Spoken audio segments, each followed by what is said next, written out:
السلام علیکم ګرانو دوستانو. په شپږیزه کرکټ لیګ کې بوس سپینغر کابل او میساینه کتلان بل پړاو ته لاره پیدا کړه. د شپږیزه کرکټ لیګ د لیګ پړاو سیالۍ پای ته ورسېدې چې هرې لوبډلې پکې اووه لوبې ترسره کړې او د بوس ساتونکو یوازینۍ لوبډله سوه چې په خپلو اووه واړو لوبو کې یې بریا خپله کړه او د 14 نمرو سره په پوینټس ټیبل کې تر ټولو مخکښه لوبډله راغله. همداراز د سپینغر پړانګانو لوبډلې بیا په اووه لوبو کې شپږ لوبې وګټلې چې د 12 نمرو سره دویمه لوبډله سوه. کابل بازانو بیا په اووه لوبو کې 15 لوبې وګټلې او د 10 نمرو سره دریمه لوبډله سوه او میساینه کتلانو بیا په اووه لوبو کې 3 لوبې وګټلې چې د 6 نمرو سره څلورمه لوبډله راغله چې دغه څلور واړه لوبډلو بل پړاو ته لاره پیدا کړه. د امو ننګان او بند امیر شمارانو لوبډلو هم درې لوبې ګټلې وې خو د دوی نیټ رن ریټ له میساینه کتلان لوبډلې څخه کم و که څه هم دوی 6 نمرې درلودلې خو 15 او 6 لوبډله راغلې ده.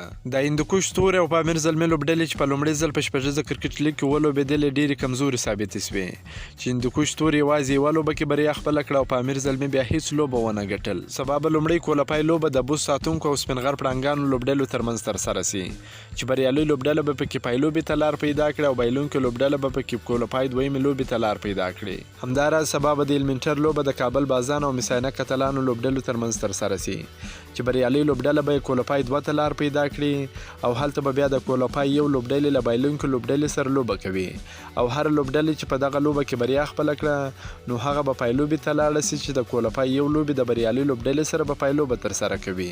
که مو دا ویډیو خوښه سوې ویډیو در سره لایک کړئ. د نور تازه معلوماتو لپاره هم زموږ سره اوسئ. تر بلې ویډیو پورې د الله په امان.